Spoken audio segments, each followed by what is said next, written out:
Hi, I'm Vernita Howard, the founder of SWAT, Survivors with a Testimony, coming tonight with our segment on empowering the truth. Just to tell you a little bit about who I am a domestic violence advocate. I am a survivor. I am a life coach. I'm an author. I'm a mom, a wife, a grandmother. I have so many titles, but the one that's dear to my heart is being a servant of the Lord. I do have some awesome people on the panel with me tonight. So I have my co-host and a couple of beautiful ladies that's going to come, and we have some other people that may join us shortly. But nevertheless, we're going to go ahead and give a short intro of who we are, or what we're doing tonight, and we're going to empower you to tell your story. Mr. Hennett. I am C. Dwayne Hennett. I am an author, advocate, and professional speaker. I do advocate for domestic violence, sexual assault, homelessness, and mental illness.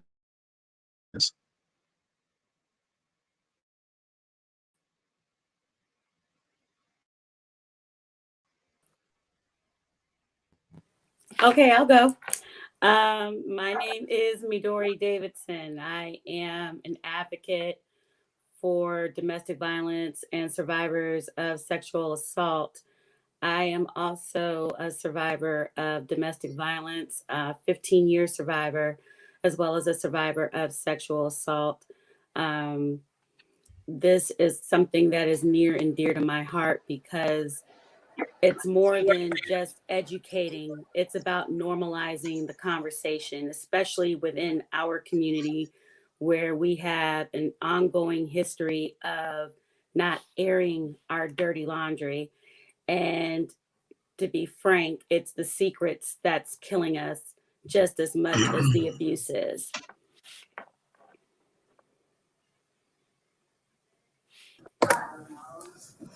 My name is Sheila Shoemaker, and I'm a survivor and an advocate.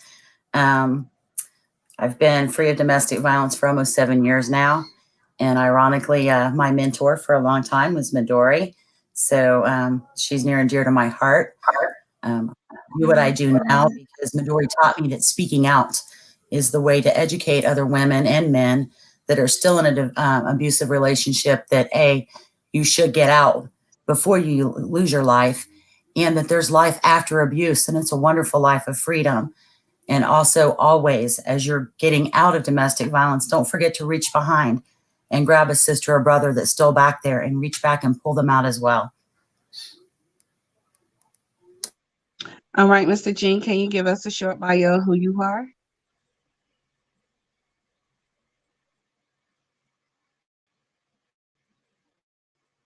I'm a thriver.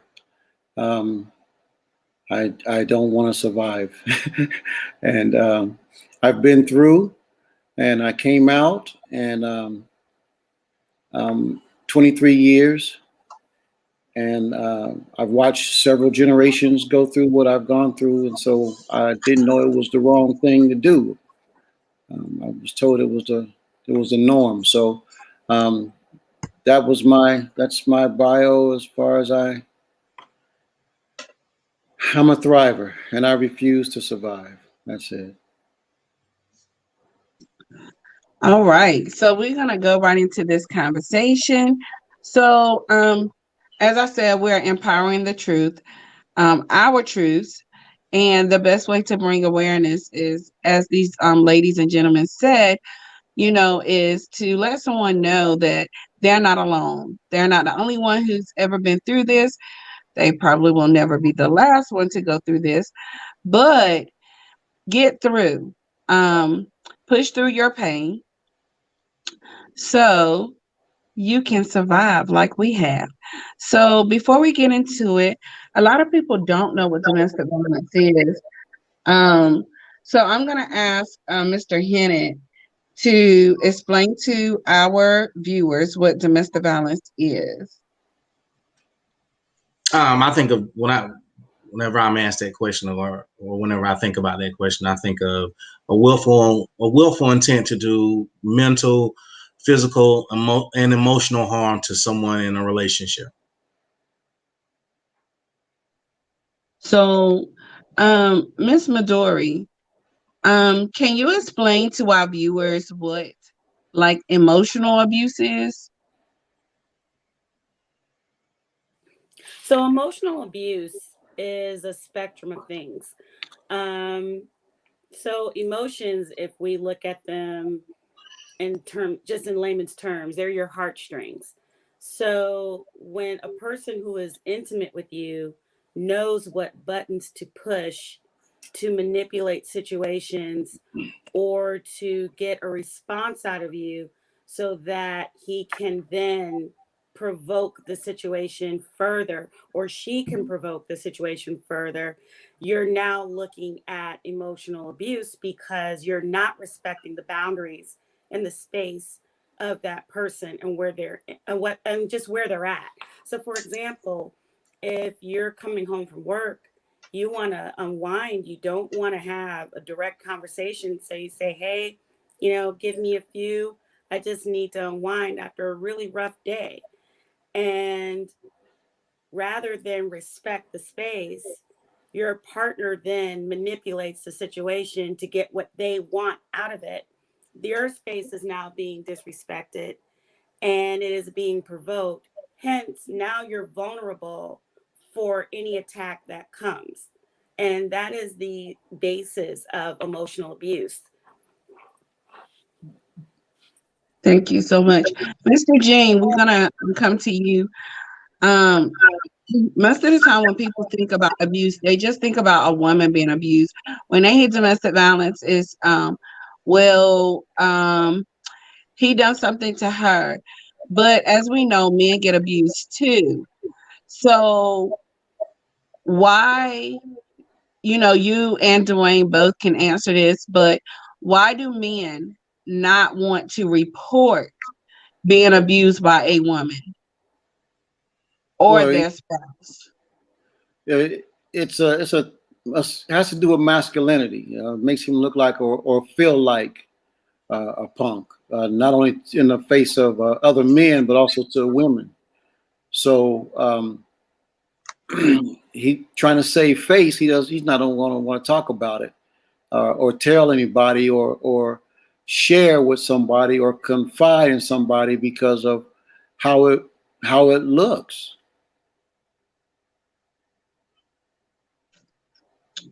Mr. Hennett, would you like to add to it? Sure. So a lot of times that men don't talk about is because I'm not gonna say ignorance, but not educated on what domestic violence is or what a toxic relationship is. Most of the time, they believe that they already have a notion on what a relationship is, of what a relationship is from what they view in their own life, from their own parents, and sometimes it's just common to them to believe that that's how a relationship is supposed to work. They're supposed to be kind of back and forth. They're supposed to be, fighting and fussing. They're supposed to be ups and downs. It's supposed to be roller coasters going throughout the relationship. But in a sense, it's all wrong. It's all backwards. It's not supposed to be that way. It's not supposed to happen that way. Whenever you have someone that's making you feel bad within a relationship, or that you tense in a relationship, it's not a good thing. It's not a good thing, and it's something that you should want to have a relationship with. A relationship, especially if you're living in common areas with someone. Your home is supposed to be a place of peace. So why is it a place of chaos? Right. And we're gonna get into our stories. Miss Sheila. So I really feel tonight because I'm going in a little circle, like we're really around the round table. But Miss Sheila, let's talk about put downs versus respect. Um, can you elaborate a little bit on put downs, like when the abuser and the manipulator use put downs instead of respect you?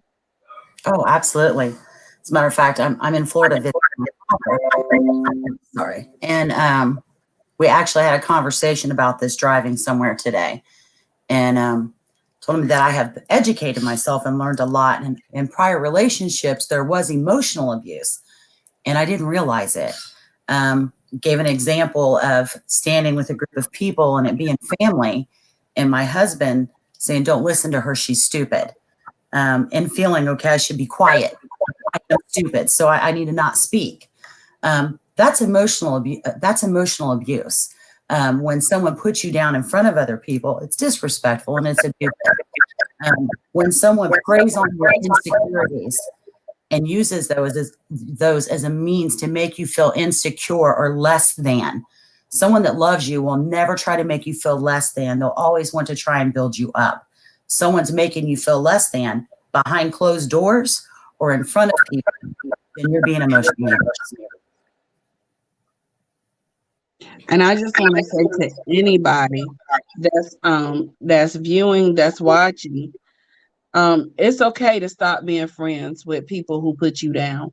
It's okay to not be friends with that person that disrespects you. It's okay to let them know that love doesn't hurt. It's okay to walk away. It's okay. Your emotions are your emotions. And if they have you feeling some kind of way, it's okay to disassociate yourself with that person. Um, so Mr. Hennett, and then we're gonna go a different route, but Mr. Hennett, can you discuss financial abuse with our viewers? So yeah, financial abuse is where an abuser is what I think of is when an abuser controls the purse strings. They control what money is being distributed, what is being distributed for, and how it's being used. Now they do it in an effort to control the person that they're abusing and to keep them in control or keep them from leaving. If an abuser has control of the purse string, they control whether you can go or leave. If the abuse gets too bad, and if you ever decide to leave, the financial abuse doesn't stop because most of the abusers will do something like this. Will tell you to put the bills in your name. Putting bills in your name, they run a debt or ruin your credit. That deprives you from getting another place to live or any other financial resources to help you in efforts to leave. True. So, as you know, as our viewers can see, there's many different forms of abuse. Most of the time, people only associate domestic violence with the physical abuse, the hitting, the spitting, the kicking, the slapping. They only associate domestic violence with that.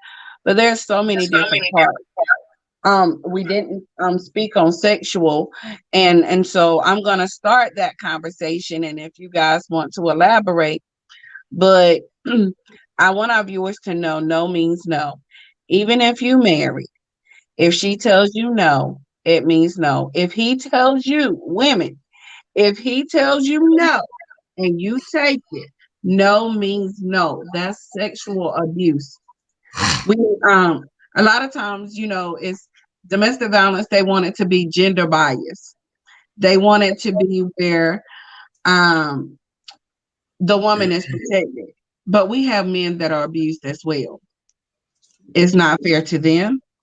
And on our broadcast, we believe in keeping it real. We believe in keeping it 100 with people. And sexual abuse, you can be charged with. Physical abuse, you can be charged with. Emotional abuse are scars that people don't see. You don't be charged with it.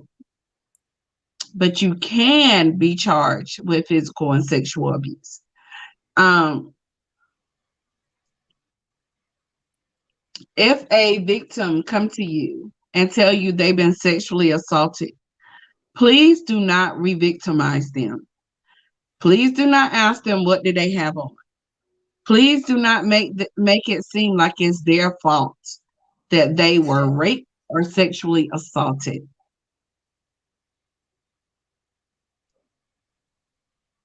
Even if it's your spouse and they told you no, that's exactly no means no. Will anybody else care to elaborate on sexual assault? Understand your boundaries. when it comes to intimacy, know your limitations. Know how it's okay to say, I don't want to go that far. It's okay to say to your partner, I don't like that. You need to understand your body. By understanding your body, you're in tune with yourself, because your body will communicate to you what's comfortable, what's uncomfortable, if you're in tune with it. By that same token, if you don't treat yourself in a way that you cherish your body, then it projects a message of disconnect. And anytime there is a disconnect, that is an open portal for where a person can interpret their own assumptions. You never want to leave room for the other person to make any assumption about who you are. It's okay to tell them who you are. It's okay to show them who you are. And it's okay to say, these are my limits. And it's definitely okay to say, I don't get down like that. And if they can't respect that, then we're going to go into another plan. You need to have a plan A, a plan B, and a plan C to get out of that situation. It's okay to have a backup to the backup. You know, that was a lesson I learned the hard way. And I did pay for that. So I always educate young women and even young men. If you're going into a situation, know what you're getting into first. It's okay to ask questions about who it is you're pursuing. It's okay to set a tone or a pace. It's okay. You don't have to do what the other person is doing. You don't have to compare yourself to anyone. Because I think, especially with abuse with our young people, the numbers are increasing astronomically. And it's just that was led on my heart to say that to thine own self be true. Know your limitations, and it is okay to speak out on those. Anybody else care to elaborate? I can't think of and we're gonna go to Miss Sheila, but I can't think of the singer, but she said RESPECT. That's important when it comes to sexual assault. So Miss Sheila. So I was speaking with a survivor actually last week. Of course, I'm not going to mention any names, but um, she was sexually assaulted, and she said, I haven't reported it because I felt like I shouldn't have put myself in that position. I said, you haven't put yourself in any position, and you need to call the police and report it. It is in no way, shape, or form ever, ever. I don't care what you're wearing. I don't care if you had alcohol in your system. If you said no and they didn't stop, male or female, that's sexual assault. And in absolutely no form do you bear any responsibility for someone else's actions. And hopefully the police are going to take action in this case. But it broke my heart when she said, I shouldn't have put myself in that position and let myself down. No, you didn't. So I hope she's watching this.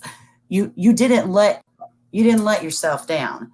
And to all the females out there that are thinking fault, or males, absolutely never your fault. I hate it when people say, what was someone wearing? I don't care what you were wearing. I don't care what you were doing. You can give anyone the right to break the law or disrespect for you or hurt you. And it's physically and emotionally harmful to someone. And no one has the right to do that. And you can't victim blame. It should automatically be right back to the perpetrator. I don't care what anyone's doing. It's their fault. Nothing you did, nothing you said, no actions you take deserve. There's just no justification for what they did. So I wanted to say that out loud, and I hope that person's listening, or any female that's in that spot right now. You didn't put yourself in a bad spot. They put you in a bad spot, and they should be held legally responsible for it. Always. Never blame yourself ever. Exactly. So, this segment is called Empowering the Truth. And for me, one of my questions is, how did domestic violence affect you? For me, it affected me mentally, physically, psychologically, um, so much. I lost a son through domestic violence. I um I could have lost my mind through it, but I didn't. Um, I lost me through domestic violence, who I was. Um, I caused pain. Well, I didn't cause pain, he caused pain. But to watch my children go through, um, that caused a lot of pain. So it affected me and my children. And domestic violence don't just affect the person that's going through. It affects those that are around them, those that love them. So, and that's why this is important to me. When we're doing the roundtables, it's giving my son a voice through the voice of many others.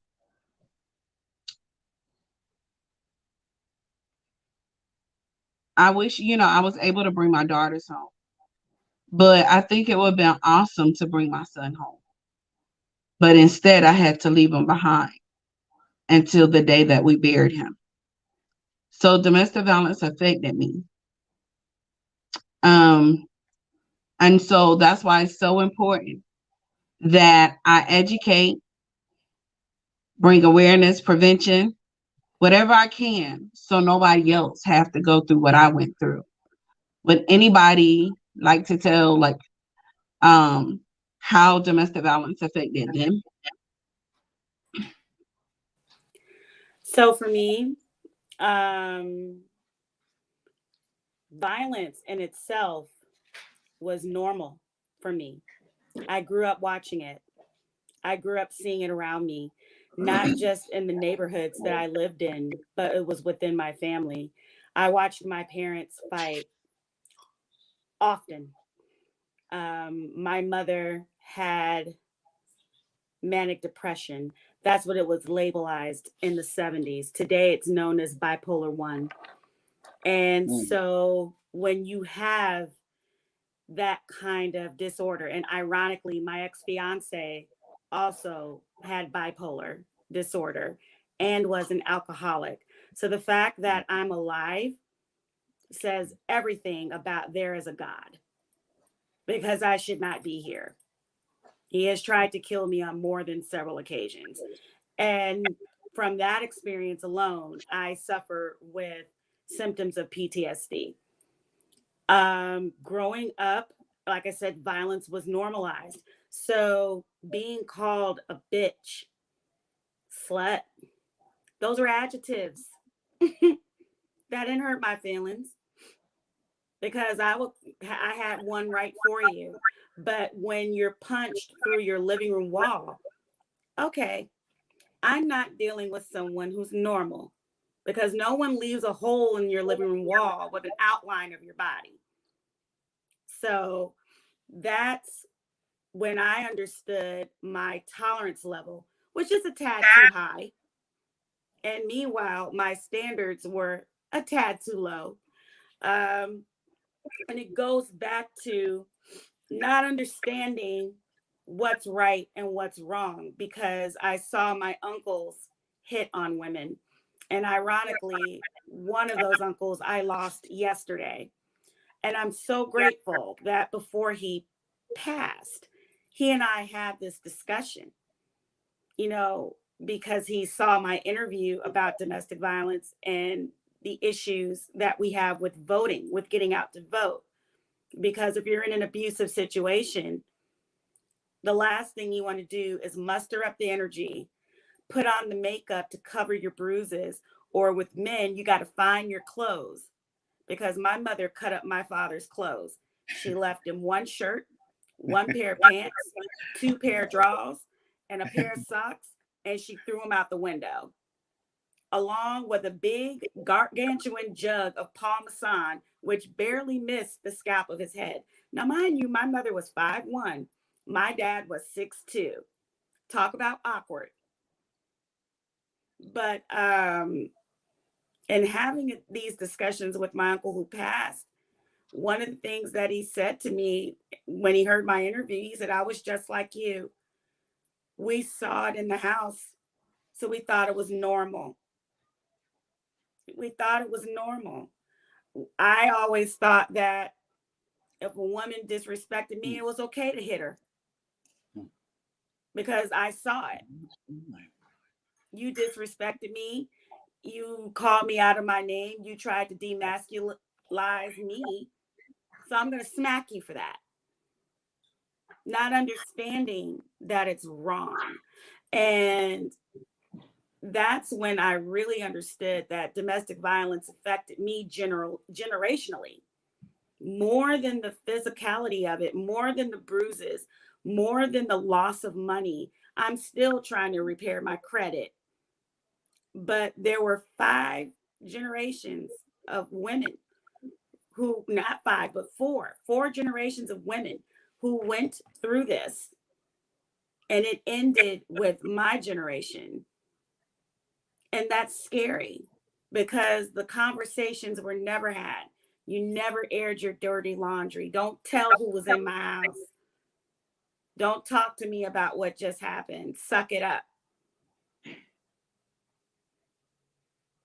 You know, and that has been probably the most effective aspect of my journey towards healing, is understanding the generational curses.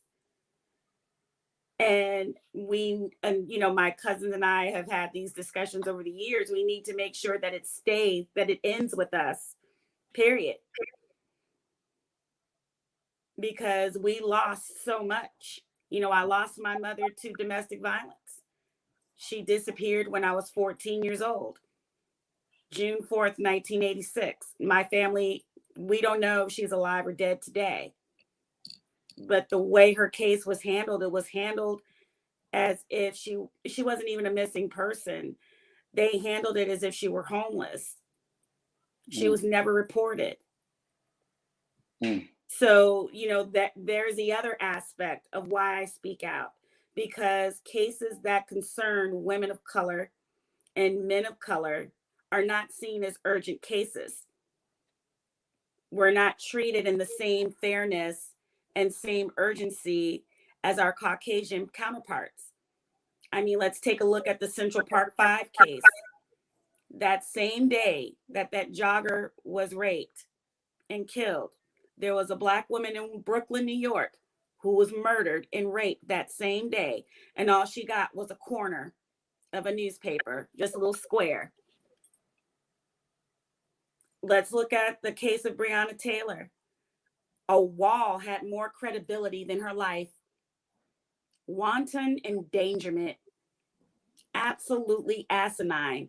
So when I look at my own situation, I'm even more alarmed that as I went through what I went through, had I reported my case, just the thought of I won't be treated with the same sense of urgency,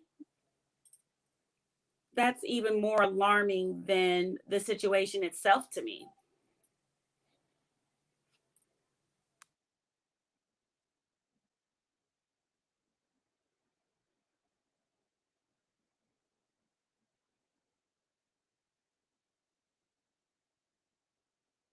You're still muted. Sorry, guys. Sheila, would you like to elaborate on how domestic violence affected you? I thought I read her lips saying Sheila, but I wasn't sure. For me, it was later in my life. I mean, a lot of people say that they were in domestic violence relationships their entire life. I was in some emotional abusive relationships prior to my ex-husband. But the domestic violence that I went through with him, it was often, and it was brutal, and it was frequent. and it escalated over a period of years. And when he was finally sentenced to prison, it put you in a place of not just affecting your family, because I was at a point where most of my family didn't want to talk to me. So I was isolated from most of my family and my friends. I lived in a rural area of North Carolina, so it was very easy for him to keep track of me even from prison. I mean, let's face it, all his buddies were there. So I was faced with relocating, and I'm not lying when I said I flipped a coin. Best 2 out of 3 in, one state here, the other side of the coin here. And I ended up north, and I rented a car and I drove to a city where I had no job, no destination. And my daughter was with me, and another young lady and her baby that I'd met while I was in protective custody. And I started my life all over with nothing. And I was unaware that there were agencies that I could have contacted for help, people that I could reach out to. I didn't find that out until after I'd gotten an apartment. I got a car. It was a really cruddy car. Midori remembers the stories about it. Didn't have any heat, and I lived in Indiana. So, and it was that point I realized that, I did reconnect with my family, but it was at that point that I realized there need to be more of us out there talking. I didn't actively tell people that I was a survivor of domestic violence, because people usually looked at you like, gosh, what did she do wrong? Or I felt like that I was less than. I had to build myself back up. And then I realized people aren't talking about this enough. People that are still in the midst of domestic violence don't realize that there's people out there like us, that you can find me on Facebook. And even if I don't know you, I'm going to help you. I'm going to direct you to the Vernetta Howards or the Enough Initiative or Break the Silence Against Domestic Violence. I'm going to direct you to places that can assist you on getting out your local shelter and then rebuilding your life, and that you're not alone, because I felt alone in that struggle and I didn't have to be. So that's what I need for domestic violence. I mean, I start EMDR therapy on the 26th of this month. I'm diagnosed with complex post-traumatic stress disorder. That's something I'm going to deal with for the rest of my life, and traumatic brain injury. I'm going to see a vascular surgeon because I have permanent damage to my carotid arteries from strangulation. Domestic violence doesn't stop the minute you walk out the door. The constant beatings do. Your healing hurts. But ladies, gentlemen, when you get out and you get into a place where you're at a point of healing, when you can, I always say this, when you can reach behind you, don't stop reaching back. That's helped me heal.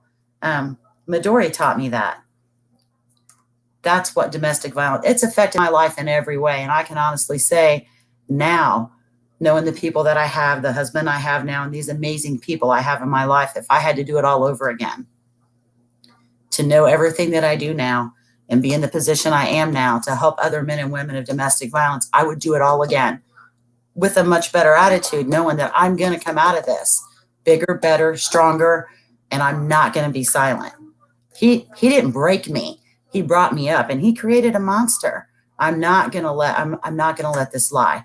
I'm a voice to be reckoned with now. I'm not weak. And I want to add to that, because when I met Sheila, you could barely hear her above a whisper. She was that exhausted.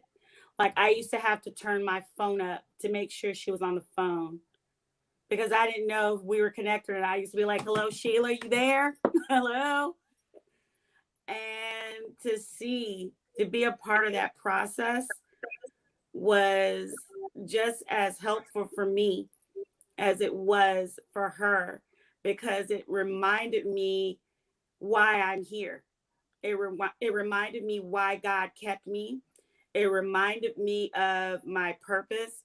And even looking back in my own family situation with my mother, it reminded me that there's still work to do and that I'm valid. I am important. Like that movie, The Help. People laugh when I quote it, but when she says, "You is kind, you is smart, you is important," and that little girl used to repeat that after her, I thought that scene would make me cry, because it reminds me of why I'm still here. And I do in this space, I can be forever grateful for coming to meet such great people and doing this work. It's not easy, but Mm-mm. it's my purpose. I understand that now. Dwayne,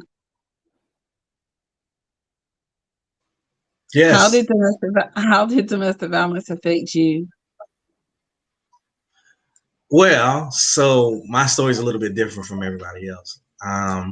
For those who don't know who I am or know my story, first thing I always lead off is I've been married 4 times, and the times I've been married to, all the women have suffered from abuse, not from me, but from their former relationships.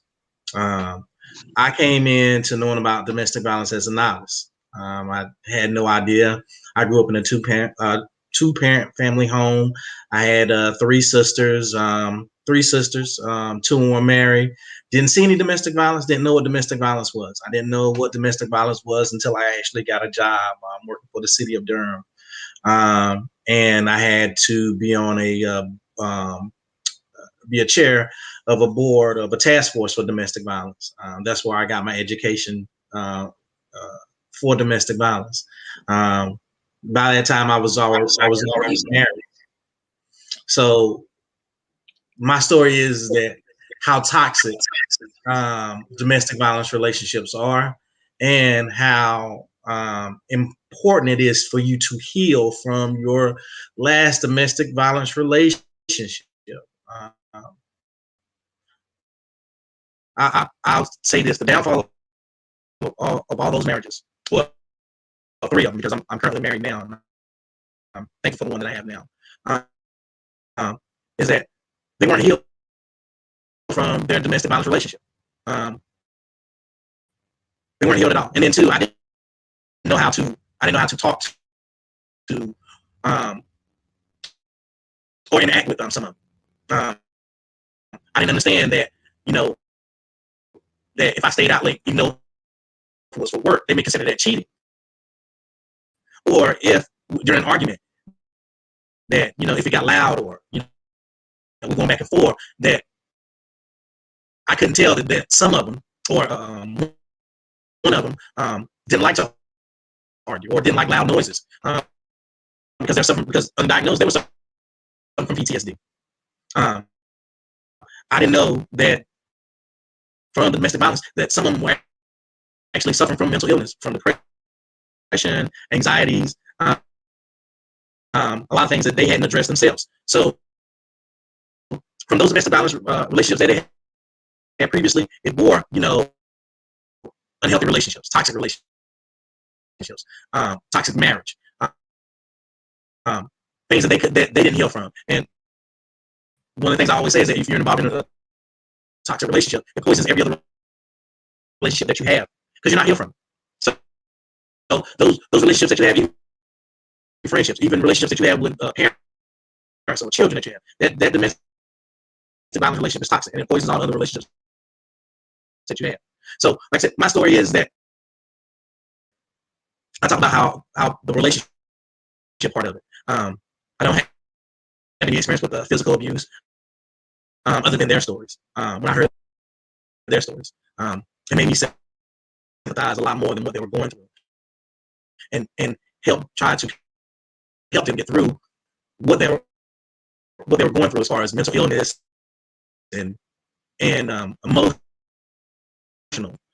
But with me helping, I learned that you can only help someone who wants to be helped.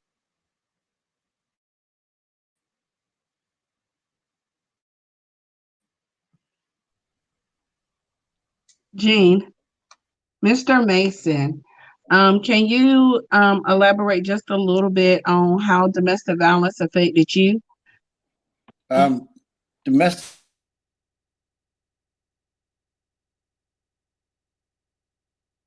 Jean, I think you're frozen.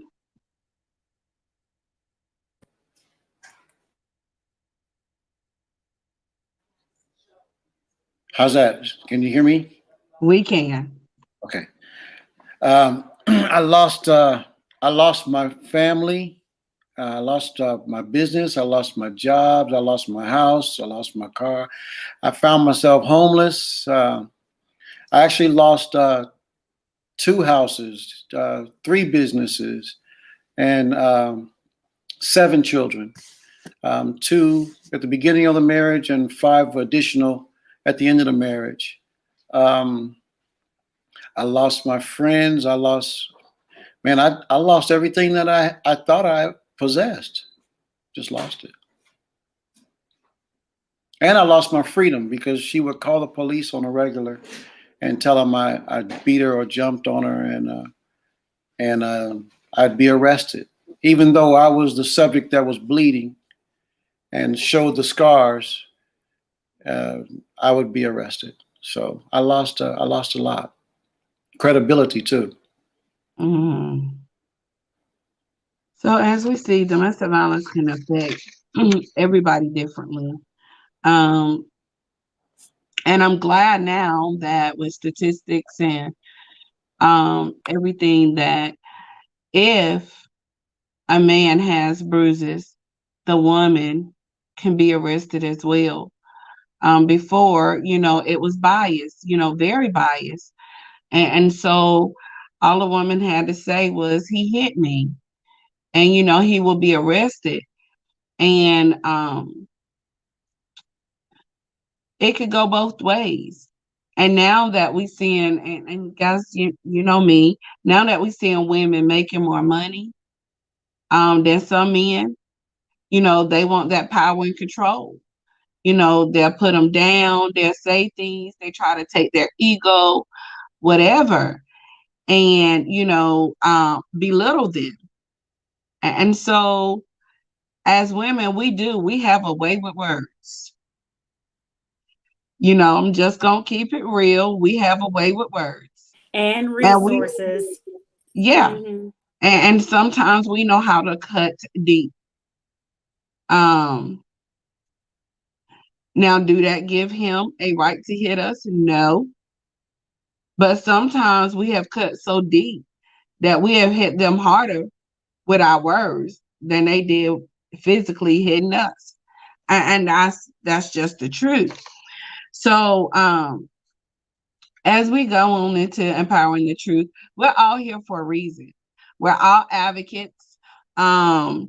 We've all overcame. So we are here. We're able to help somebody along the way. We're able to pull that sister up. We're able to pull that brother up. We're able to say, hey, yeah, you may be going through some pain right now, you know, but let me help you. You know what I mean? Like, let me show you. I was there. I'm not gonna put you down. I was there. They called me stupid. They called me out my name. But I'm here to pull you up. What can I do to help? So I love Gene's story because I want him to start us off like how he overcame, what he's doing now. Um, and so Gene, can you let us know how you overcame everything that you went through and how can you help the next man out?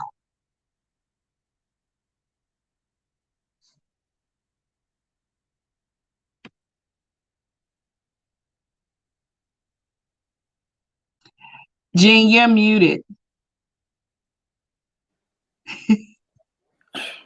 I'm sorry, y'all. I'm having technical difficulties over here. um, so my story is I began to ask around. I began to ask for help. I began to cry out for help.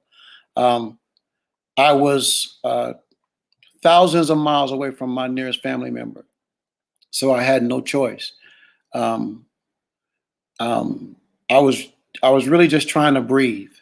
Um, that was the craziest thing. Just taking my next breath became a very essential um, uh, thing for me.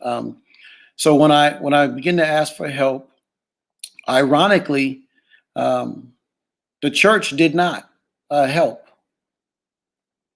Uh, I hate to say that, But I asked a couple pastors, and they told me no.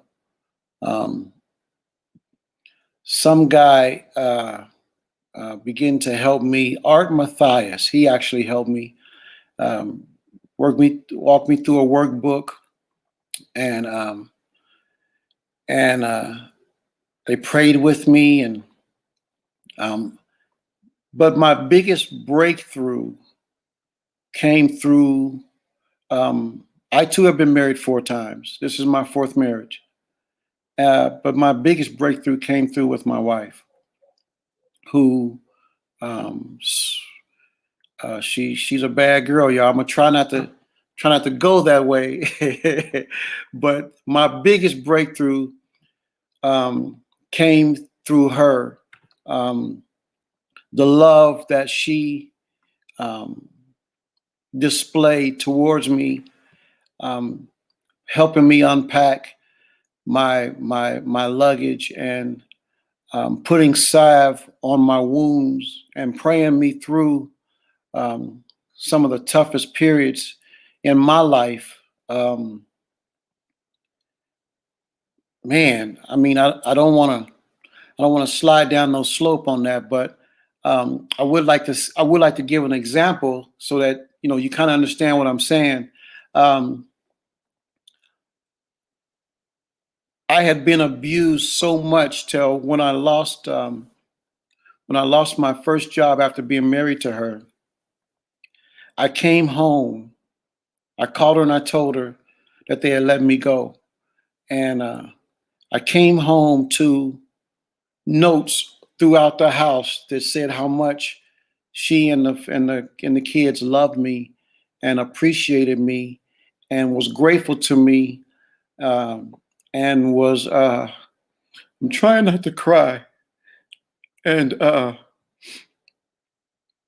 much they loved me, and they looked up to me, and uh, how much they respected me even though I lost the job, and how much she was proud of me, and if I would kindly step in the room, um, I would find another note that told me how much she loved me and adored me, and she thought I was beautiful, and she called me young king, and she asked me to step into the bathroom, and there was another note, and it said, I love you and I adore you, and your bath waters are waiting for you, and your clothes will be here when you get out. You can put them on, and like that. You know what I'm saying?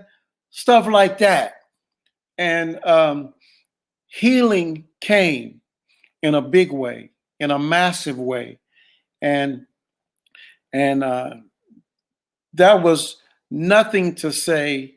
Uh, the worship that she conducted. She is the only woman in my life that I've ever worshipped with. I'm an artist, and so when I sit down and play at the piano, my wife will come alongside me and sit on at my feet, actually, and we would worship together. And I found so much healing in that.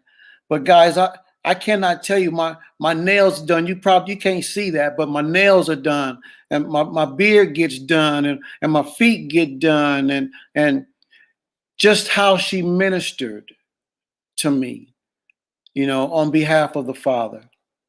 And um, I'll never forget that, and how it changed my life, and how it caused me to want to seek God and to want to be healed, and to continue to reach out and ask God to heal me, and ask men to pray with me and pray for me, because I wanted to change.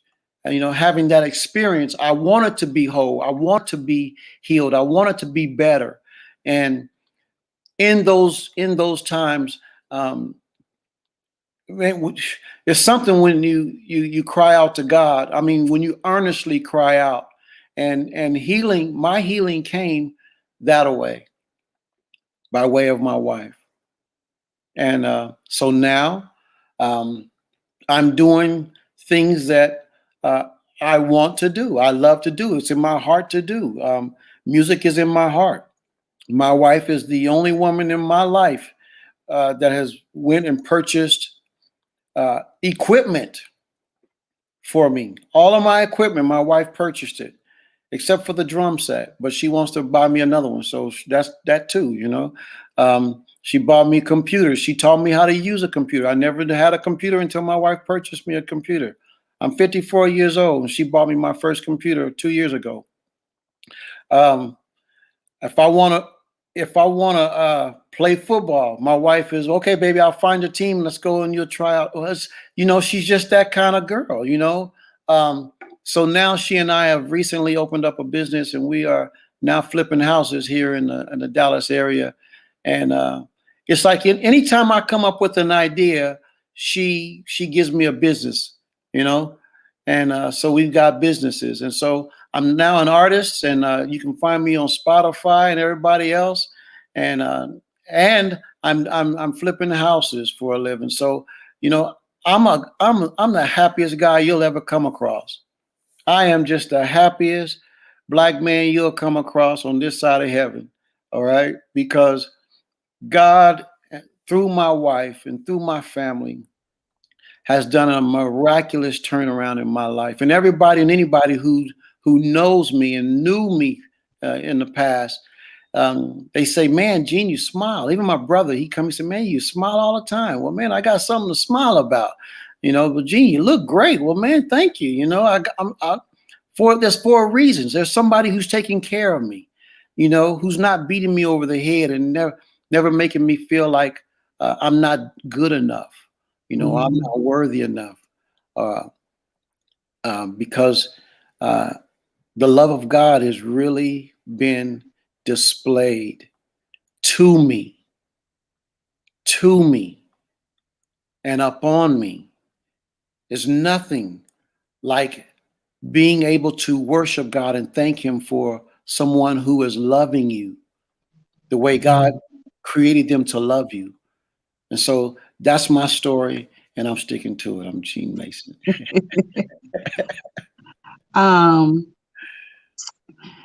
Hennett, can you tell us how you overcame and what are you doing now? Sure. I don't know if I can go after Gene though, but I mean, I'll try. He shut the whole podcast down off of that, man. I mean, I don't know what Look, I was about to go in my closet and find my second pack of Kleenex because it dawned on me that I'm not wearing waterproof mascara. And I'm like, yo, he's going to have me looking like a raccoon over here in a minute. Let me bow out and find me some tissue. Right up. See, I was already prepared. I don't have no eye makeup on tonight, baby. Man, look. So, Dwayne, good luck, bro. I know. So I came through healing kind of the same way that Gene did. Like I said, I've been married 4 times. My wife that I have now is my 4th. But I had been married 3 previous times, and like I said, all those women were abused through a previous relationship. Now the marriage that I had before this one, she had a horrible marriage. Her husband abused her, beat her so bad that she was unconscious. That to fill out that the day that she left from her abusive husband, well, the day that she filed a police report, that she didn't file it because she was unconscious, that her kids have to file a police report and tell what exactly happened. She said that she always had PTSD, which she did. She said she suffered from PTSD because from toys. Now, people would think that's not, she wasn't afraid of toys, but he literally beat her in a toy box, her children's toy box. He pushed her down and beat her with toys that were around her. So she suffered from PTSD, undiagnosed from that. So that woman wasn't healed. She wasn't healed. I thought she was healed. Because the way we kind of met through church, kind of met through religion. We kind of fellowship. that way. So her testimonies, how she overcame, were testimonies that I thought that she had healed from and that she had gotten through and God had brought her out of. But she had suffered so much through that relationship that she was so tense on any appearance of anything that looked like an abusive relationship, any hint of it, not just whether it was all out abuse or definite signs of abuse, but any hints of it. So much so that she didn't know how to have a we had a deficit in communication and a deficit in as far as, how we thought children should be cared for and raised, as well. So when I got out of that relationship, it was so bad that she ran my name through the church, which is a tactic that abusers also do use, is that they'll run your name through your community, which that's exactly the playbook that she did. What was actually on her, because how she left is because he developed, he started going blind because of diabetes. And the day that she left him home while he was going blind. So he told everybody in the church that his wife left him in his most, important time of need. Now he was also a minister of music, and everybody knew that he was abusive. Everybody knew that he was abusive. It was a family church. She said they had constant counseling sessions, with the pastor, which was a family pastor. So nothing ever happened. They never sat him down. The counseling continued, and also the beating continued. So like I said, she left that day. He ran her name through the mud. I left, thinking that we're working on part of us getting back together. I left, but then I started hearing, stories, lies that was being told about me, that I was the one that was leaving, that I wasn't paying bills. Now at that time, we had a joint account. I had always knew that it didn't take much for me to live off of or survive off of. So all my money and all my checks that I was working on went into her bank account. So I got none of it. Even though I was living outside of the house, I got none of that. I got none of the money that I had. To the point was I was almost homeless. I almost didn't have a place to live, while we were supposedly trying to work it out. So once I thought that it was over, I bolted. I literally got out of Dodge. I didn't want to be around it. I didn't want to do it. And since she had been in domestic violence situations before, she kind of knew how to work the system a little bit. So much so that a day that I actually went to go pick up our clothes, we got into an argument about what I was taking and what I wasn't going to take. I wasn't going to take anything really, except for the clothes that I had and some stuff that I had. But we got into an argument over furniture and stuff like that. Police were called. I got charged with a domestic violence citation. So I was ordered to not have any contact with her. Through those times of contact, like I said, she knows how to maneuver within the court cases. So she would contact me. And so my lawyer always would tell me, don't contact her. So I never did. One of the texts, I used to have a phone that had all the text messages because I felt like it was always going to be brought back up again. But how she used to contact me, I used to tell her, please make any, contacts directed to my lawyer. Don't contact me anymore. So she would always try to get that, because the court date was coming up to where she had to prove that I was abusive or in a domestic violence citation to earn that. So if I answered, that proves that I was stalking. That proves that I was trying to make contact when there was a no contact order. Mm-hmm. So once I got out of that marriage, and finally, I met my now present wife. Well, before that, I had tried dating, and when I tell you that domestic violence is common, and so many women are suffering from domestic violence, every woman that I had talked to throughout that dating process had suffered through domestic violence. And I had such a bad taste of what domestic violence was, even though I was an advocate. I had such a bad taste about it that I didn't want to date anybody that had been through domestic violence. Didn't want to date anybody. I wasn't entertaining the fact that if I heard that you had been in domestic violence, it was grand open, grand closing. Um, when I met my current wife, we didn't discuss about her domestic violence. She's kind of a survivor who had to fight. So it was more mutual combat than it was, and she hadn't resigned to the fact that she was in a domestic violence relationship herself. Except for the fact that she had gone to court and had a bad taste in her mouth about what domestic violence was. So she never wanted to feel like a victim.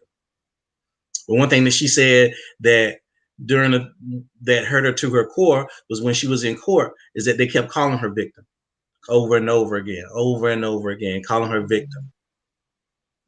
And it made her feel like a victim, where she never wanted to feel like a victim. So she never saw herself as a victim, and she never would categorize herself as a victim. So when we got together and we talked about it, and I told her who I was and what I did, and told her how my relationships was, it came out that she was a survivor of domestic violence. And I was like, okay, I don't know how to maneuver to this relationship, because I really liked her at that time, but I knew what my results were. My previous results were from dealing with someone who had been through domestic violence. So I didn't know if she was healed. Mm-hmm. But for us coming together, we healed each other. It took a lot of concessions on both our parts, which that's the part where I said that I didn't know how to talk to people or deal with someone that was a survivor of domestic violence. I had to concede some things. I had to concede some trust. I had to concede some leeway. I had to concede some authority. Being a strong, having a strong, male presence, masculine presence, I had to concede some of that, because I couldn't be overbearing. I couldn't be dominant. I couldn't be oppressive, because I know that's what abusers do. Mm-hmm. So I had to cede some of that to her. Now my wife, now I always say, even though she is, I always tell her she's the smartest woman that I know, and she is. She's the smartest woman I know. There's nothing that I do that I can't leave in her hands. She's capable of doing everything that I ask for and everything I need. She's been everything that I've needed since we've been together. She's given me something that two of my previous wives couldn't give me. She gave me, my youngest child, which is 5 now. It's a child that we have together. I've been through 2 marriages where, my previous wives couldn't give me children. She did. I tell her today is one of the greatest gifts that she's ever given me. I can never thank her enough for that. She's also one of the reasons why I wrote my book, The Ripple Effect: The Lasting Effects of Domestic Violence. She helped me write it. She helped me, even though that she had some trauma, and that she was still going through, what she had went through domestic violence. some of the things that, I was writing, I didn't realize that would have, but she still read it. She still proofread it. She still helped me put things in it. Um, and I'm here. I'm an author today because of that. I'm a professional speaker because of her. This would have been the year that last year would have been the year that my book came out. This would have been the year that that I was actually supposed to go and start doing stuff for my books, doing speaking gigs and stuff like that. She actually told me that you can actually take off. You don't need to work. If you want to do everything that you want to do for the book, this is the time to start doing it. And I always thought that, being a husband and a provider, that's one thing that I had to do. I always provide, I always be a husband. But she told me, that not that I didn't have to be a provider, but this was more important, that she would take up the slack. Something that I didn't ask her to do, something that she just brought to me. And I fought it a little bit because of who I am as a man. I didn't want to. I like it, but like I said, I had to cede some authority. And like I said, my wife is the smartest woman that I know. So if she thinks it's a good idea, it usually is a good idea. So that's how I heal from the domestic violence that I know. I had a better working relationship. I had a partner. I had a best friend, which I had never had in a marriage. I had always said that friends and husbands and wives, you can't have two. You have to have a friend outside of your marriage. But she proved that you can have a friend within your marriage. It can be your best friend. It can be your best partner. Man, you guys are just awesome tonight. Y'all got it hot in here. Almost So had me, Dwayne. I almost had me looking like a raccoon. I mean, y'all.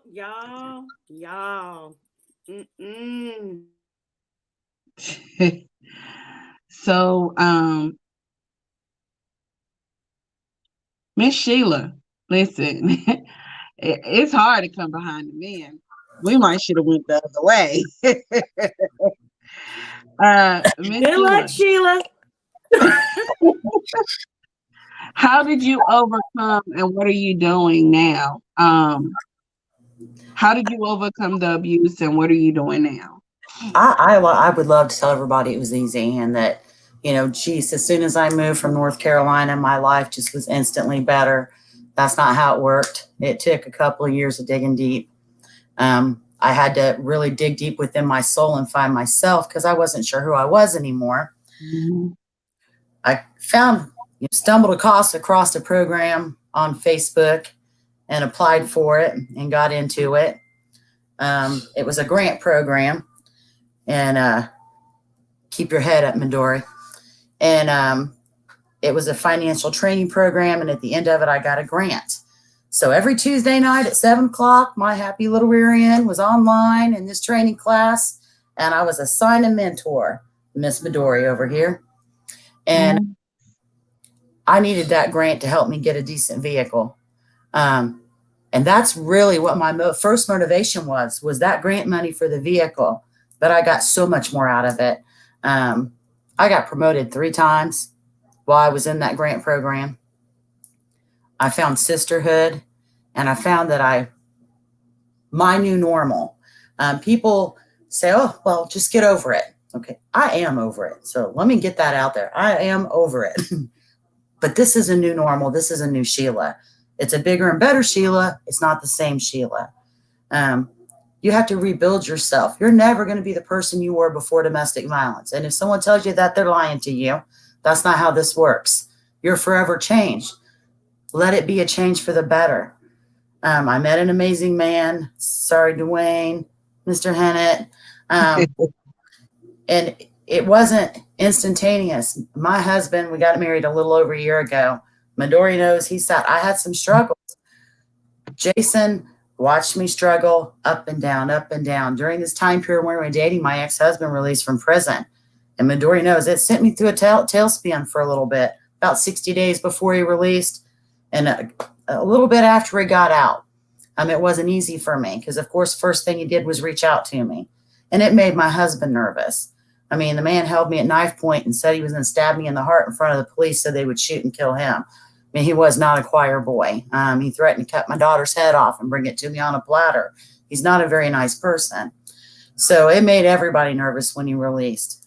But I've got good people. How I overcame domestic violence were my survivor sisters and brothers. I couldn't be where I was at or where I'm at now without them. My family. My family standing by me. They don't always understand everything. It's hard to understand if you haven't been there. My best support network are the people that have been in the trenches with me and dug their way out. And my husband. God love him. You know, he actually was reading a survivor's book on the airplane on the way down here. You know, he tries.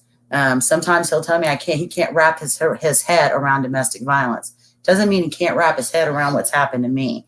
He can't wrap his head around someone that would put their hands on someone.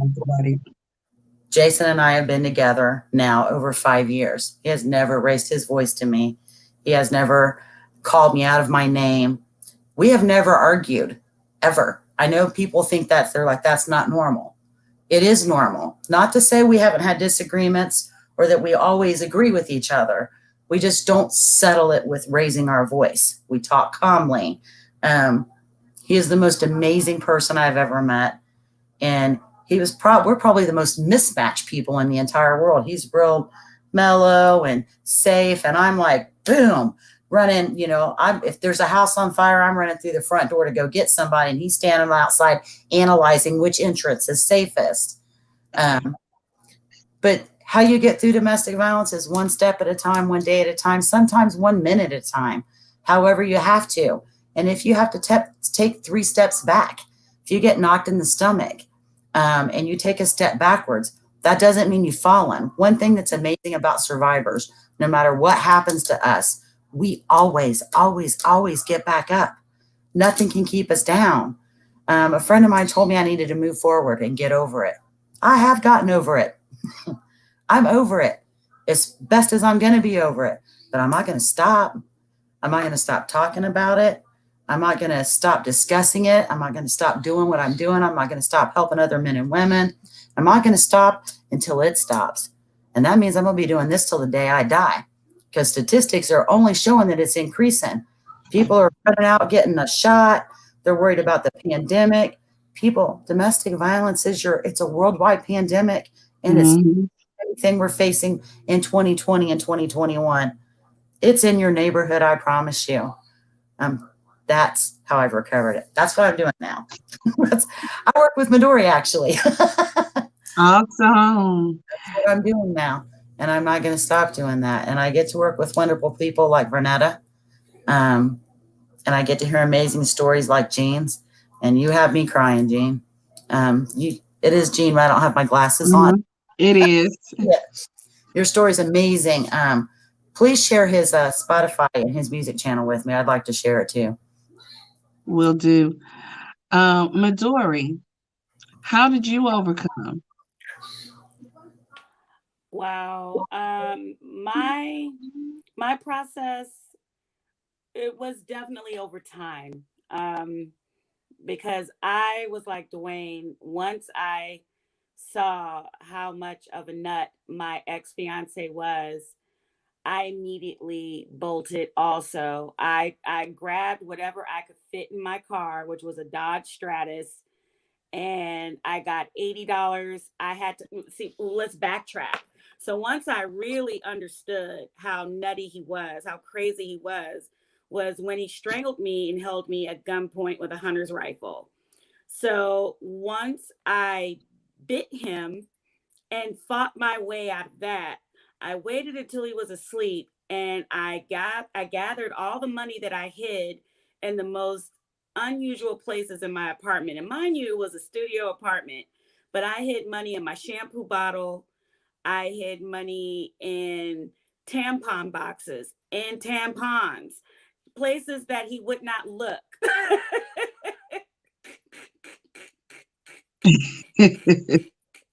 Because I said to God, if you let me live, come hell over high water, I'm getting out of here. Direct my steps. And the first thing he had me flip to my Bible, Proverbs 31, and it said, do not befriend angry people. The very institution where I met my ex-fiance which was in the church, it was that one scripture that said, light a match, sister, you gotta go. So I gathered money where I hid money because my grandmother, she sent me money thinking that, oh, she just needs to pay her utilities. And of course, that's what I told her because I didn't want her to know how volatile the situation that I was in. My uncles on my mother's side figured it out, and they were already trying to buy a plane ticket to come out to shoot him. So I knew I had to go because somebody was going to die. So I said, let me get out of here. And I just got in my car and I drove north to Michigan. And it was my paternal grandmother, who was in her mid 90s at the time. She didn't ask any questions. She saw me and how I just looked beheveled. My hair was sticking up like I was in a socket. And she said, child, come in here. So she figured out what was going on without me saying anything. Mhm. Um, I didn't know that he was stalking me. And he found out where I was. And he showed up at my grandmother's house Christmas Eve. And it scared the living hell out of me. And then what was a quiet, peaceful family Christmas Eve turned into a scene off of Medea's Family Reunion because everything went left. And one of my uncles knew that he was garbage and was like, I'm going to get him out of here. He chased him out of the house. And in the process, he, my ex-fiance saw my car keys and he stole my car. So breakthrough number one was when we were able to call the police to get my car back because he tried to drive to Indiana with my car. Drunk. Drunk. After you show up at my family's house wanting to apologize and ask for my forgiveness and say that he used to be an alcoholic. But there were more bottles in my car than a refinery, and I knew I didn't put them there. Then I had him arrested, and his side piece got him out of jail. So I never had my day in court. So I regret that to this day because I was ready to fight him in court. I was ready, and I was robbed. So that is my one regret. But my late grandmother helped me. I had friends who I worked with who helped me while he was stalking me. They would call the police for me. They would cover for me and say that I didn't come to work. These people were absolutely incredible. It reminds me of a line from Tennessee Williams' play, A Streetcar Named Desire, when Blanche told the EMT as he was taking her to go to rehabilitation. It was actually a mental rehabilitation center. She said, I wouldn't be here if it weren't for the kindness of strangers. And it was the kindness of strangers that helped me through that critical moment. Um, when I learned about breaking the silence against domestic violence, it was online, it was on Facebook, and I began blogging for them and I began writing for them and I began answering other survivors' messages through Facebook. We were still in the grassroots stages then. And that began to help me come out of my shell because I was so jacked up. I didn't know how to communicate with people either. Make friends? What was that? I didn't trust people at all.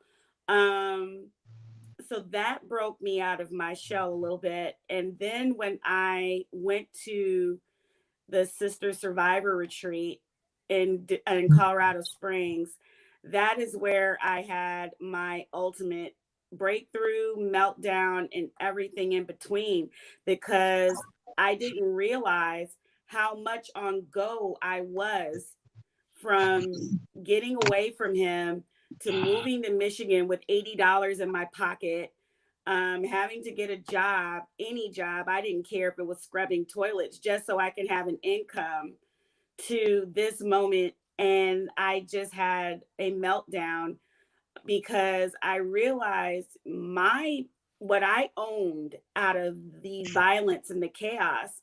And the reason why my ex fiance was allowed access to me in my most vulnerable period in my life was because I did not think I was worthy enough for anything good.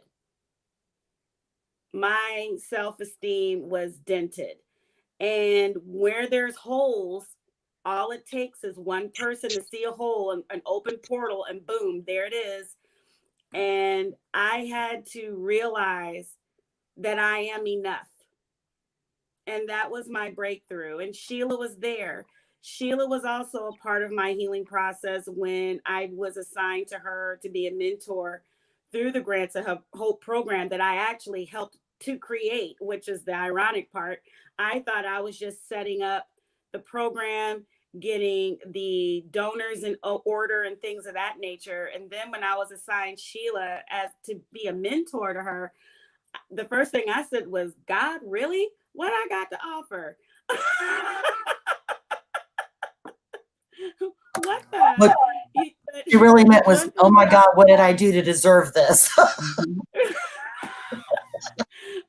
But we forget that while we tell God we don't have the credentials, God already knows what he prepared you for. He already gave you credentials. He already gave you certification.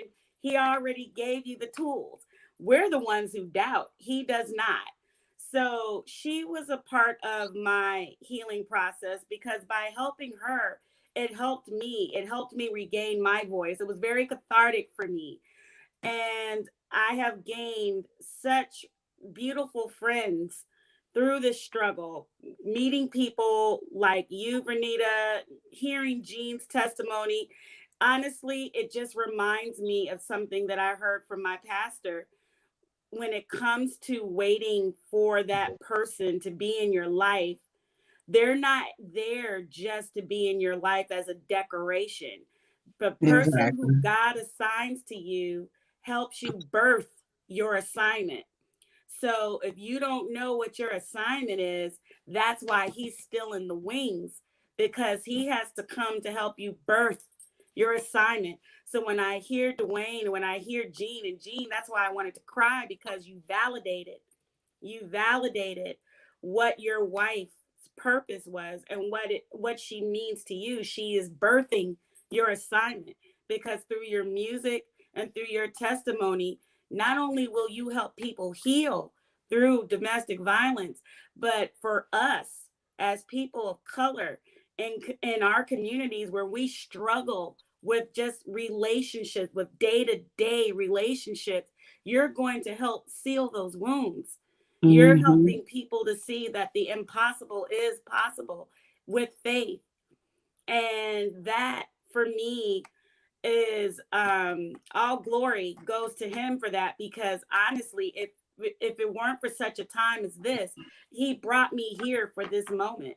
So I'm still waiting for that person to come and help me birth my assignment, but I know my criteria. I know what I'm supposed to do. The next thing that I'm working on is research, because I plan to write a book about my mother's disappearance, and I have the title for it. It's called Have You Seen Her? Just like the song from the Shy Lights. Ironically, that was one of her favorite songs, but the lyrics speak to how I lived with her disappearance. I see her face everywhere I go, on the street or even at the picture show. Have you seen her?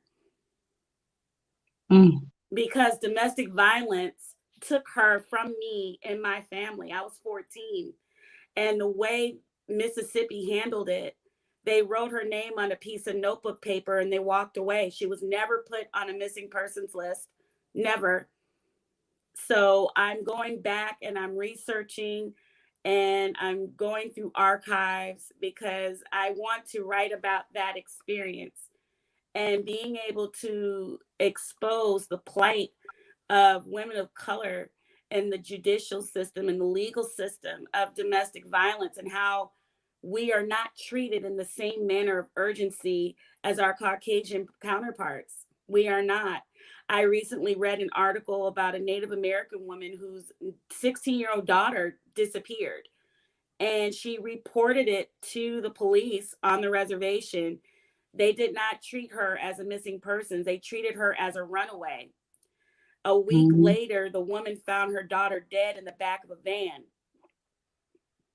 So the system has many loopholes, and with stories like Jean's and with my mother's story that I plan to write, as well as my own experience intertwined, I realize my purpose, and I'm amped. I'm totally amped because the conversation has to be normalized.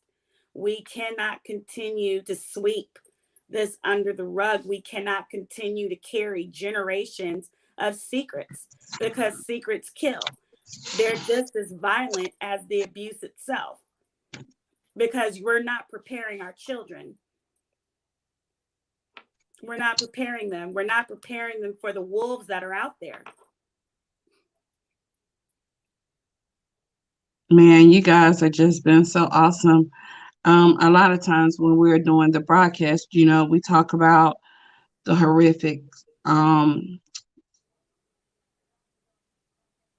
of domestic violence, and that's why it's even important to talk about healthy relationships, healthy behaviors, and to allow people to know, yeah, I've been there, I've been through that, but you can overcome. These conversations are so important. And I always say on every broadcast, don't matter what organization, we can't do it by ourselves. It takes all of us. We are that village that they talk about. Um, when our sister is going through, when our brother is going through, we should be there to uplift them. And that's why this is so important. And for me, the way I overcame was at the time my daughter was in an abusive relationship. And I love my children with everything on the inside of me.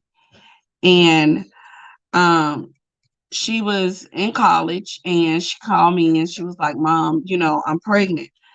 And so at this moment, I'm angry. You know, I'm just angry, angry, angry. But so we make an appointment and we go. She she she goes to her appointment and I hear my grandson's heartbeat. And I'm like, okay, it's a baby, but I'm still angry. The day that I overcame was when the doctor came back in and we done her ultrasound. And he said, it's a boy. My heart changed.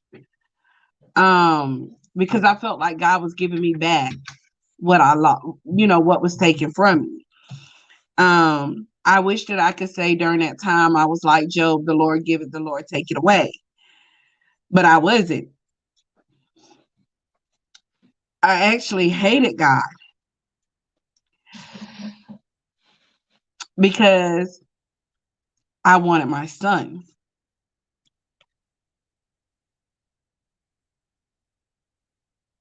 When I came to terms that I still needed God,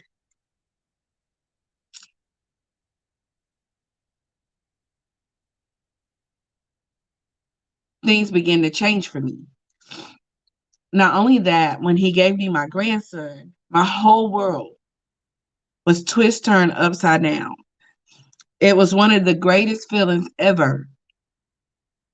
Not only now has he given me one grandson, but he's given me three grandsons and two granddaughters.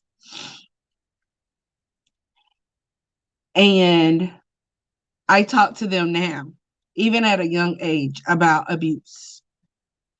because I don't want the boys to be abusers and I don't want the girls to get abused. I don't want the boys to be abused and I don't want the girls to be abusers.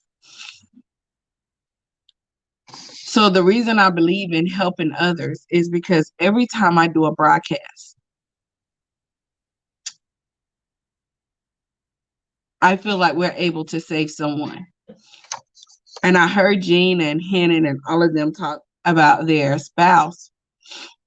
Well, one thing about what we do is we never know what time a phone call is going to come. So you honestly can't be with someone that's jealous. You have to be with someone who sees the vision.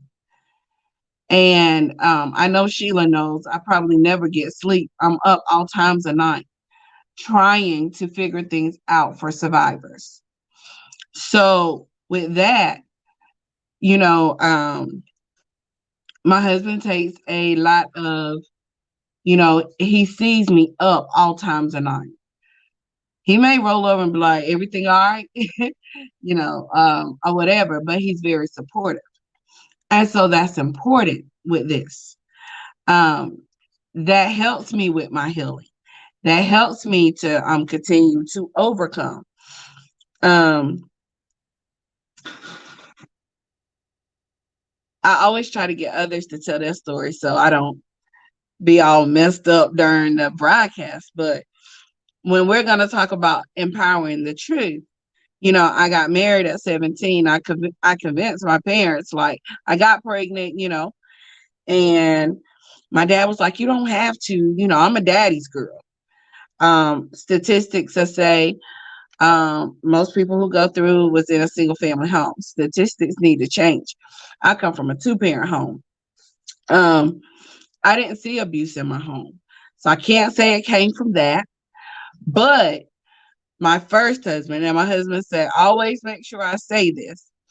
My first husband, not my husband now, was very abusive. Um, but he seen it in his home. I didn't understand it. I remember getting with my husband that I'm with now. And if you ever been through any form of abuse, when you argue, you're looking for a response. Well, this joker would get in his car and leave. We're having a heated discussion here, you know, uh, while you leave, I need to get my point across, that's what I was used to. We're going to go tit for tat. And when he didn't react, and hit me or whatever, I felt like he wasn't normal. When you go through abuse a lot, and you get with someone that's going to walk away, but God know what I needed. Now, I am outgoing now, but if you knew me in school, you would have said, I can't believe this girl is actually speaking, because I will almost shake just to speak to you. Now, my husband is the laid back one. He don't really talk a lot. I talk enough for both of us. um, but it's amazing how God will put people in your path to push you. There's been times I want to throw in the towel, but I can't. And he always say, think about how you feel. It's gonna be okay. You know what I'm saying? It's so much with what we do, and a lot of people don't know. For 5 years, everything has came completely out of my pocket. There has been times that we have paid $300 for a building, had 25 register, and only one showed up.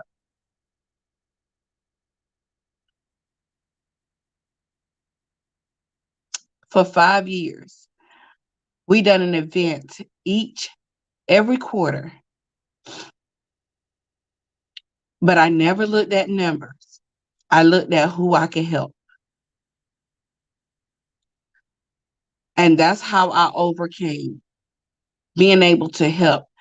Getting those phone calls in the middle of the night saying, hey, I came to your event because you told your story, or because you had this person, I listened to that person's story. I felt like that was me.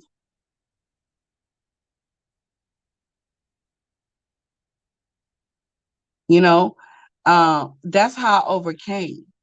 Just knowing that what I was doing, helping somebody else and helping myself, because this is my healing.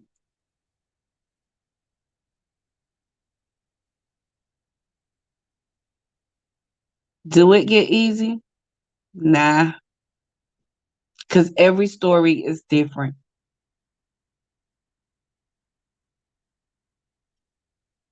But I want people to see that even when you push through, everything that was meant to harm you has purpose in it. You just got to push through. There are days that I want to scream and yell and just say, I'm tired. I want to get some rest. I want to sleep. But just knowing that one person that I can help, it's like God has sent somebody and say, well, thank you. I needed that. Like, what did I do? It could be a post. It could be a random act of kindness. And when a person is going through abuse, they don't get kindness until they're going through the honeymoon period where they done been beat, whatever. And now I want to right my wrong, but blame you at the same time. I'm going to give you something that you want, but it's your fault that I acted that way. So that's why this is important. And guys, I don't take it lightly, but I want us to go ahead and wrap it up. If you can give an encouraging word, we're going to start with Miss Sheila, go to Miss Mildori, and then go to Jean. But and then I'm gonna come back and close it out. But we need to empower somebody that's watching, somebody that's gonna come back and replay this, somebody that's gonna go to YouTube later, to the podcast later, whatever. No matter how they listen in, let's give them some encouraging words. And if they're in a situation, in an abusive situation, some nuggets to help them to be like us, to be able to sit at this round table one day and say, been there, done that. So now I'm helping. Miss Sheila? I think the best thing that I can say to somebody that's still out there in an abusive relationship is that you're not alone. Um, Reach out to any survivor, any survivor. I think my biggest fear, and a lot of fear, is fear of judgment, or fear that you're going to be looked upon in a bad light. You're not. The safest, most healing place you can be are in the arms or in the ear of somebody that's been where you're at. You're never going to have to explain yourself. We're never going to judge you. There's nothing you can say or nothing that you've done. Taking them back. Gosh, I took my ex-husband back 1,000,000 times. I don't have to explain that. You don't have to explain that to me. One thing I can tell you is if you stay, it's going to continue to get worse. It's only going to get worse. And you're worth it. You're valuable. Survivors, I say it all the time. Survivors are the most amazing people that I know. The most amazing people that I know. Most people couldn't walk 2 inches in our shoes. They couldn't do it. The fact that you're here and you're listening to this podcast, or you're watching it, or however you're able to hear this message, that means you're phenomenal. That means you're a fighter. You're not a victim. You're a fighter. You're a survivor, and you're worth it. Take that step. Make a plan. Hide some money, even if it's just a little bit. Reach out to somebody. Go on a website. They have quick escape. Send a message that way. Get the word out that you need help. Hide money however you have to. Miss Midori, hid them in tampons. Men don't dig in there. I mean, we laughed about that, but that's great. Hide it wherever you have to. If you don't have money, start reaching out to people. Have them hide it for you. Hide a cell phone that doesn't have service. They still work for 911. Get a plan together. Reach out to people like Vernetta Howard. I tell you, I've known this woman for years, and I know that she takes people to hotels, that she goes and loads their stuff up. The stuff that she does behind the scenes that people don't know about, this woman's amazing. There are a lot of us out there doing that. I've done the same thing before. Reach out to another survivor. We'll never tell you, sorry, can't help you. Doesn't work like that. Reach out to your local shelter. There are people here that are willing to help you. You are not alone. And that person that you're with, man or female, they don't love you. They don't love you. It's not love. And once you're free and you have a life and you find someone that really truly loves you and you love yourself and know enough to know what real love is, you'll look back and realize the bravest, smartest, best thing you ever did for yourself was to walk away, and you'll see value in yourself. So please just get out.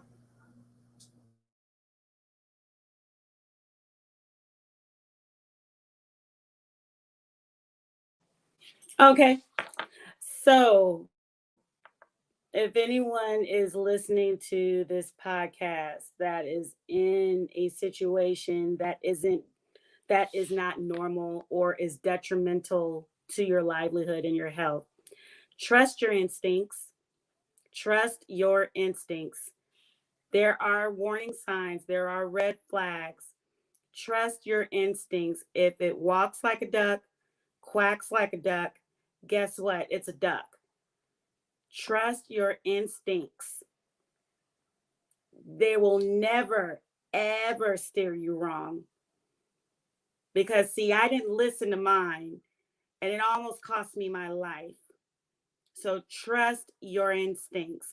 Number two, keep a backup list to your contacts, because I lost my phone from my ex-fiance snapping it in half when we got into an argument one night, and I became isolated. I didn't have a way to reach out to my support system, my sister friends.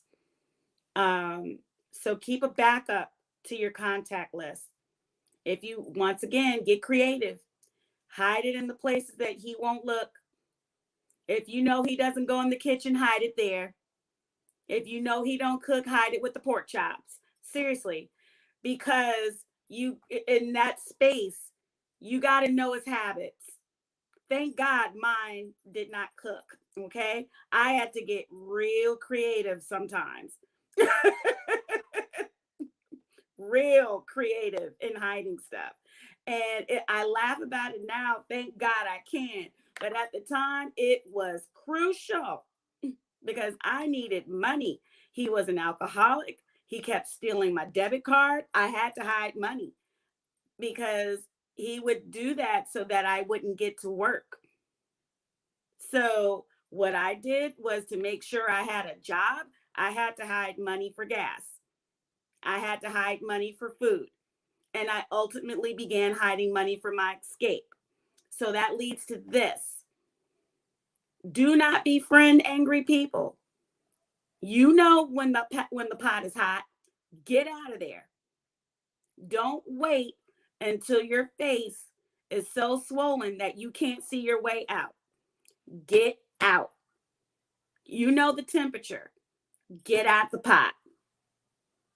And don't worry about what anybody has to say. And then another thing, there are hotlines that can help you. There's RAIN, the organization that Sheila and I are on the board for, Breaking the Silence Against Domestic Violence. We have a helpline. That number is 855 287 1777. Call us. We'll look up resources for you. We will help you get to your plan B. I have gotten calls in the middle of the night as well, where women are trying to get in their car and sneak out and go to another state while he's asleep. Or men are trying to find shelter because their wives or their girlfriends put them out on the street. So give us a call. We will help you find shelter. We will help you try to get to your next location as best we know how. We are in the trenches with you until you get to your destination. And even once you're there, call us if you need more resources. We'll look for you. We will look. We will connect the dots for you. But if you don't hear anything else, trust your instincts. Trust them. They will never steer you wrong. Never.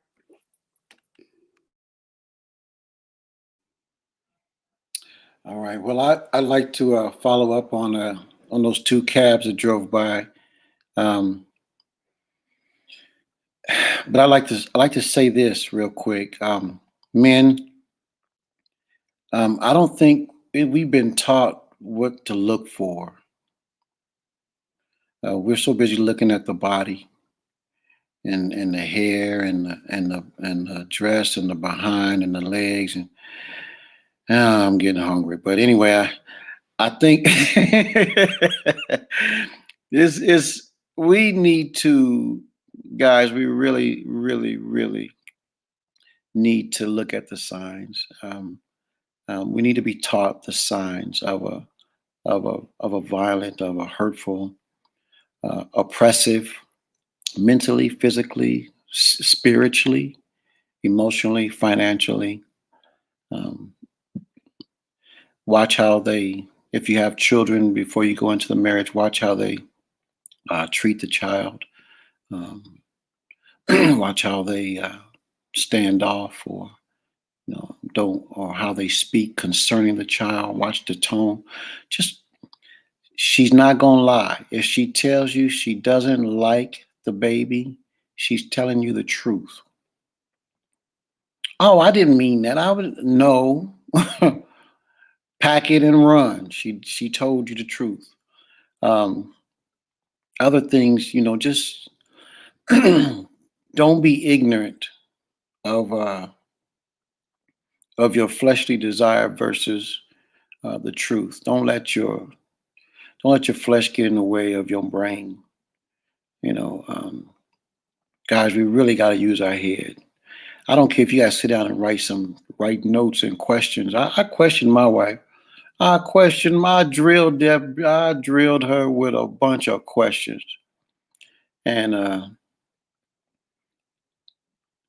it's not going to protect you, but it will teach you. You will learn, and be grateful. Don't be forgiving more than anything. Least you become like your oppressor or your abuser. Um, but most importantly, um, you're loved. You're loved. You're wanted. You're appreciated. You're a good man. You're a good woman. Um, this world would not be the same without you. We need you. Take a deep breath. Hug yourself.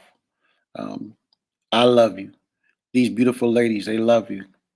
The handsome gentleman that was joining me earlier, he loves you. We love you.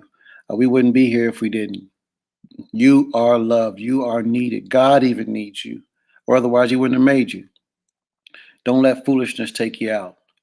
Um, that's all I want to say. That you're loved. Thank you guys so much for tuning in.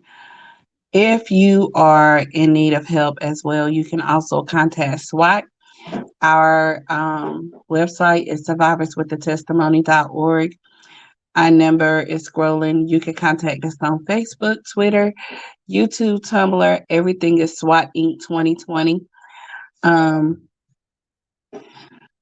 we come on every Tuesday night, bringing awareness on some form of abuse. We cover it all: domestic violence, sexual abuse, spiritual abuse, um, financial abuse, emotional abuse. We cover every aspect that we can. We cover men are abused as well. But it shows like this that just lets you know that there are people out there who have overcome abuse, and we're here with our our arms open wide just to help you out. If you guys want to donate, you can always donate through Cash App or PayPal. It is SWAT Inc. 2020 for Cash App, and it is Survivors with a Testimony at gmail.com for PayPal. You can also find all that information on our website. Um, but again, if there is someone out there that's going through any form of abuse, develop you a safety plan. When we talk about a safety plan, get your birth certificates together, an extra set of keys, get an extra ID together, get all this information for the children, their shot records, their birth certificates, their social security cards, extra outfits for you and them. Midori gave some awesome places where you guys can hide different things. So have you a backpack so you can be able to take off, do what you need to do. Um, there are people out there who genuinely cares. If you have a friend that every time they talk to you, they telling you, I'm gonna tell you something, but don't tell nobody. That's not the friend that you want to tell that you gotta go. That's the friend that you definitely don't want to tell anything. Never tell your abuser that you're leaving them. I wish that I can say that when you leave, the abuse stop, but there's other forms of abuse that can happen. And now with the way the world is with the internet, you have the cyberbullying, you have the cyber contact, you have the stalking, cyber stalking. It's so much out there now. But what I will say to you is the day that you leave, disconnect from social media. Find you a person that you can tell that I'm leaving and they're not going to tell anybody. It's okay to start over. I tell my daughters all the time, leave and start over. I'd rather for you to come home and start over than they to bring you home in a coffin and I have to start over without you. I say that to any man, woman, or child that's going through. We rather start over with you than to read about you in a coffin and having to start over without you. Develop a safety plan. Change your route. If you leave out of your home, you turn left, you go right. Sometimes you have to leave out of your home, go right, turn left, and get to your destination. One thing about a manipulator or your abuser, they know your pattern. They feed on it. You have to change your lifestyle. You have to change things about you to keep you safe. But at the end of the day, if that's going to keep you alive, do it. It don't get easy. It will get easier. I can't tell you who to love, but I will tell you love doesn't hurt.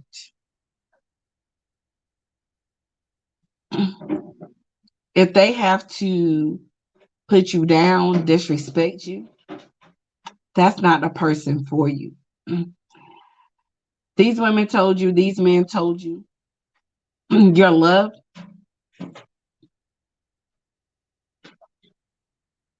Sometimes you have to encourage yourself. And if you got to encourage yourself to leave, do it. Sometimes the best encouragement you're going to get is when you look in that mirror and say, I don't deserve this. I deserve better. And you do.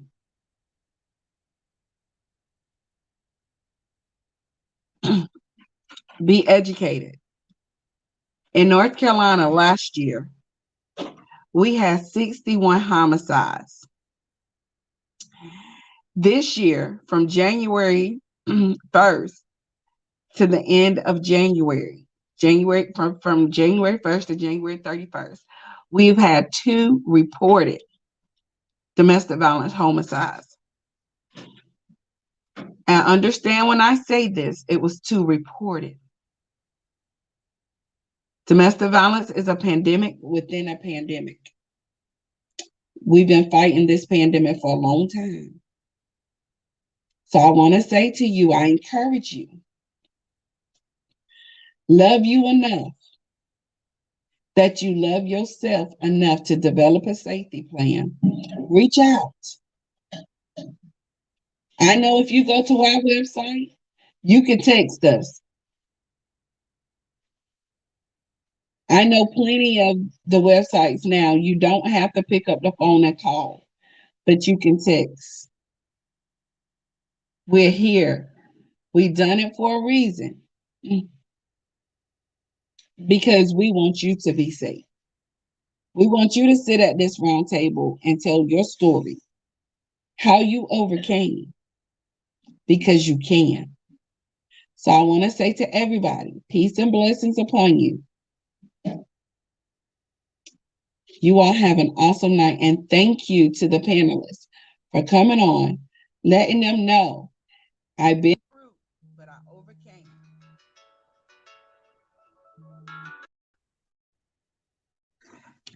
You all have a good night.